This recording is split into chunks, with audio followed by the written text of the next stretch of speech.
So today I'm going to be talking about Shelby Oaks. This is a brand new horror film that has just been given a wide release. It has already come out and played at festivals and stuff, but it has come out for a limited time in cinemas, which I'm actually pretty surprised about, to be honest, that it was actually getting a cinema showing this thing here. But for anybody that's aware of the history or the production surrounding this film will know that this has been made by YouTuber Chris Stuckmann. And again, anybody watching me will probably know exactly who Chris Stuckmann is, because he's effectively the guy that began doing what I'm doing right now, reviewing movies on YouTube. He started it. He certainly has the biggest fan base. He's been doing it for years and years now. Has had a huge following and is a big lover of film. And in recent years, he's kind of moved away from critiquing film and has moved into filmmaking. And through crowdfunding, he's managed to get this thing together, and it's kind of co-produced with the studio and all that sort of stuff as well. And this is the final movie. But if you have been following and intrigued by the kind of release of this film and the festivals in the States where it's been playing and stuff, you'll have seen that it's had a lot of very positive reviews. So I was certainly curious to see it.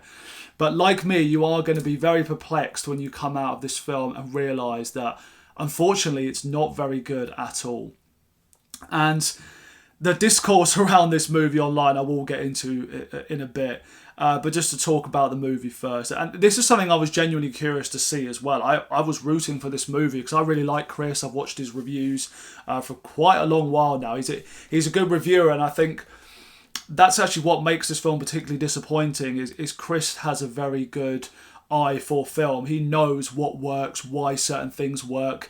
His feelings and thoughts and how he breaks down movies, they obviously resonate with millions of people, and that's why he's so popular, because he's very good at identifying why certain films work and why others don't. And it's kind of bizarre to see a movie that he's made that kind of falls into all of the pitfalls that he's been talking about for so many years. I will try and keep this review relatively spoiler-free, but to talk about this film at all, I have to go into some details.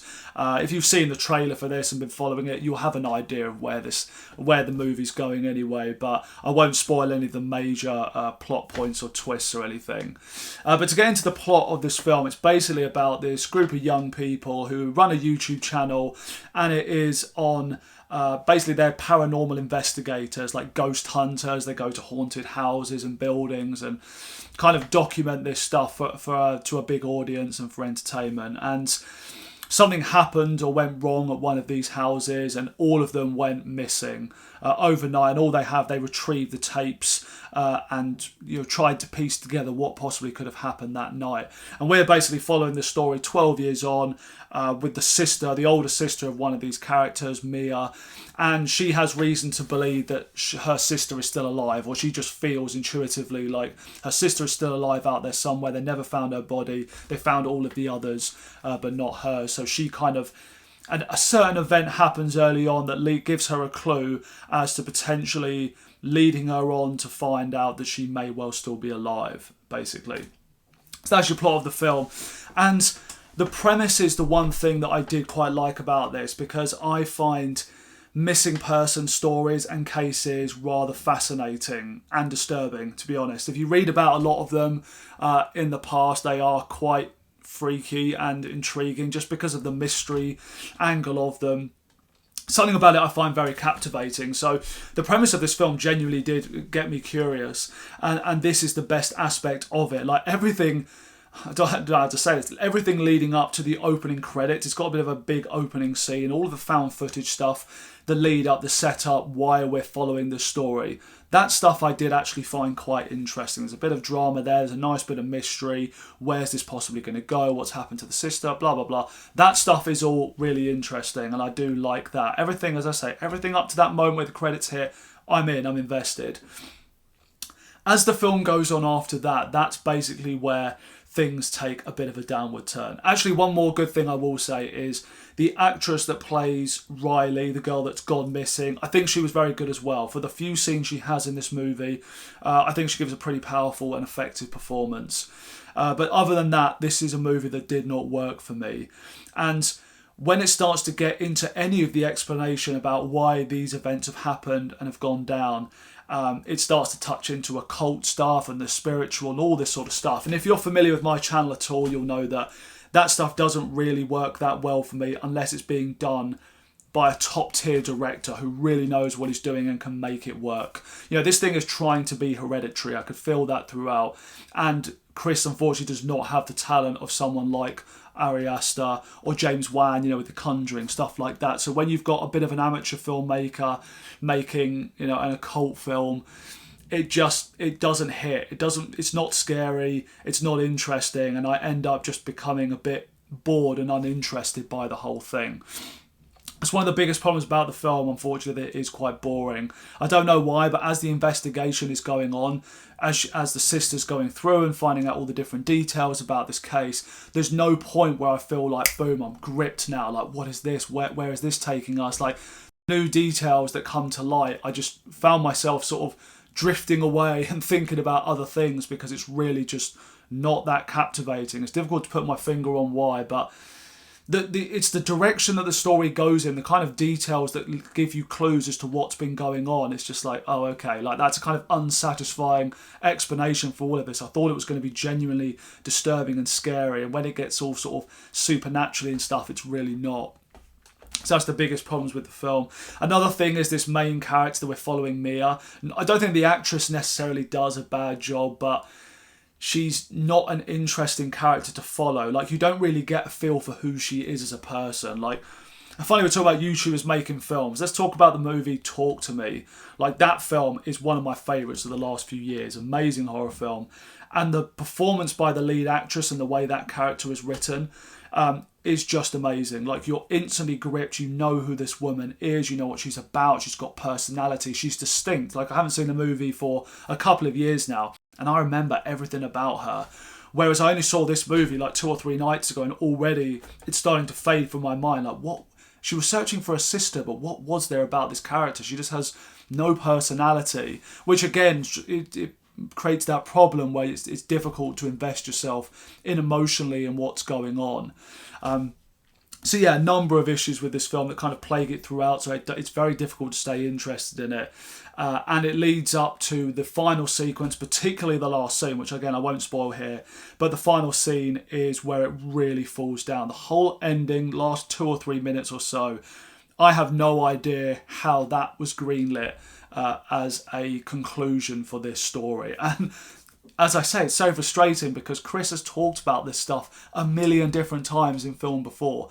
And the fact that he watched this back and thought, yeah, this is good to go. I do not know how this happened. It's a really unsatisfying ending. It's badly done. Don't know what anyone was thinking, kind of pushing that through and leaving that on the final film, to be honest.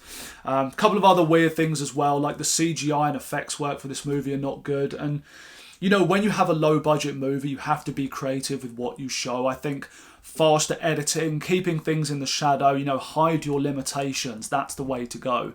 You can't hide behind a small budget. Just don't show as much. Just make things quick and covered in darkness. Don't show us this effects work of creatures and all this kind of stuff if it's going to look as hokey and weird as it does here, because I don't know whether it's CGI or practical or a mix of the two. I don't know what it is, but it's very distracting, the effects work. Like, every time you see, again, I don't want to spoil what these things are, but when you start seeing certain creatures and monsters and stuff, in your mind, you're instantly thinking, whoa, that's a dodgy effect. And again, just takes you out of the moment, takes you out of the spirit of the film. And it's that kind of stuff that can really bring down a film like this. The other thing that kind of bothered me as well is it not just that it's convoluted in its storytelling, but when you get to the whole ending and the explanation for why the events that have taken place you expect it to kind of connect back to this girl Riley and the paranormal investigation that she was doing and all this kind of stuff. And it actually has nothing to do with that. Like, the paranormal investigating and the particular job she was on when she had her disappearance, it ends up being nothing to do with what's happened to her, effectively. So it, again, just bizarre storytelling. It makes a lot of the sort of ideas in the plot and the story leading up to it feel kind of pointless in a way, and what it does kind of throw back to isn't fleshed out properly. So yeah, this film's a bit of a mess, guys, if I'm honest. When I'm looking over this and thinking about it, nothing about it really connects together for me. I appreciate what Chris has done with it. He's obviously worked hard on it. It's a low budget film, so there are obviously going to be limitations as they are with these things. But, you know, just the other night, I did a review for the Blair Witch Project. That is how to do a movie on a small budget with good creativity, good storytelling, good writing. You can make a great film that has impact. And unfortunately, Shelby Oaks is going to be forgotten as quickly as it came out. So this one, I'm only going to give a 2 out of 5 rating. So yeah, just to get into the discourse around this movie online as well, which I wanted to discuss. And like I said at the beginning, the reviews for this, I'm confused about, given how good they were. And this is something about reviewing these days that is very frustrating. You know, some of these movies kind of come out at festivals or come out early, and the people that go and review them and see them early, all the big YouTubers that we love, critics online, all this kind of stuff, they review these movies. And I could tell early on with the reviews that they had an awkwardness to them. Like, they were positive, but they were if you got that sense, there was a bit of treading on eggshells and being very delicate around the film. Lots of caveats, you know, oh, it's a low budget and they all worked really hard and all this kind of stuff. I couldn't help but notice that, and obviously a lot of other people have pointed this out as well. And I think the problem is, for movies like this, the reality is, you know, they're basically saying to you, this is a good movie, go and spend the 20 quid that it costs to go out to the cinema now. Go and spend 20 quid to go and see a movie that, in my opinion, I think they know is bad. We want to watch reviews from people we love, seeing proper movie discussion from the heart, genuine thoughts and feelings from normal people. The reason why YouTube reviewing has become so big is because people wanted to get away from media outlets kind of posting marketing puff pieces for films that just don't mean anything. They're not reviews. And all of the stuff around this movie the discussion on it have not been genuine reviews. It's either people that are basically brought along there to see the movie in special circumstances and effectively do marketing for the film, talk it up and promote it as a film for you to go out and see. And the other people that don't like this film and have spread some hate about it online is because people have some issues with Chris. The fact that he stopped doing movie criticism and he didn't want to talk negatively because obviously he was trying to get closer to studios and didn't want to burn bridges, I'm assuming. So kind of moved away from that. And people take issue with that, which I can understand to an extent, but it is what it is. My point is that all of these people have been happy to come out and review this film in a way that, in my mind, is not honest. And the way I can tell you that this is true is if you look at any reviews for horror movies when they came out, stuff like The Blair Witch Project, Paranormal Activity and Saw, all made for the exact same scale of budget and limitations as Shelby Oaks was made for. All far better movies than this. And you'll notice they were all reviewed properly and harshly, as a movie should be. You know, it's fine to mention that something's low budget, but at the end of the day, if you've got $1 million to play with and a year to work on the film, you need to come out with something way better than this. You cannot hide behind those things. And you put it, trust me, watch one of the early reviews for Shelby Oaks and watch a review for Saw and watch how differently people talk about those movies. These are biased reviews. And it just kind of brings into the question, what is the point of having these kind of movie reviews, this kind of stuff? Because it's just, at the end of the day, it's us wasting our money to go out and see, frankly, movies like Shelby Oaks, which are not very good at all. But that's my little rant and all this kind of stuff. The other thing as well about this is the slapping big names on it. You know, that's one of the things in the marketing. Mike Flanagan is on this movie, exec producer. I mean, exec producer, doesn't mean anything at all. Anybody that contributed a tenner to this movie is an exec producer. And Mike Flanagan's name is on there. And lots of people say that's the thing that kind of gives it gravitas. Oh, this is going to be good. It's got his stamp of approval. But the reality is, for me, it's the complete opposite. To me, that is a movie that can't really stand on its own two legs. It needs that kind of name on there to give it credibility. Like, how often do we see movies like this with a big name slapped on it? Like Sam Raimi, he's always an exec producer on some crap, no-name, average horror movie. Guillermo del Toro, he's another one always on there. Fede Alvarez, he's another name that's been on there with the TCM, the Netflix film. These names being slapped on the marketing does not mean anything. I'm sorry, but it just doesn't. If anything, it is something to kind of cover over the fact that the movie is not going to work in its own right.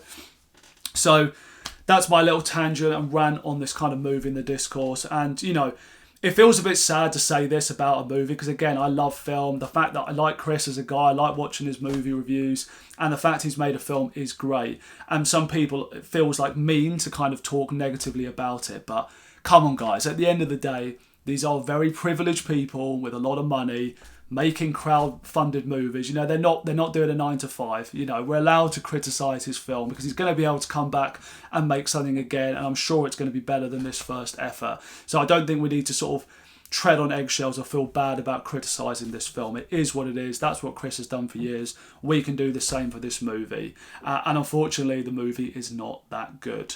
So guys, do let me know down in the comments what you think of the movie if you've seen it. Have I been fair on this one? You guys let me know.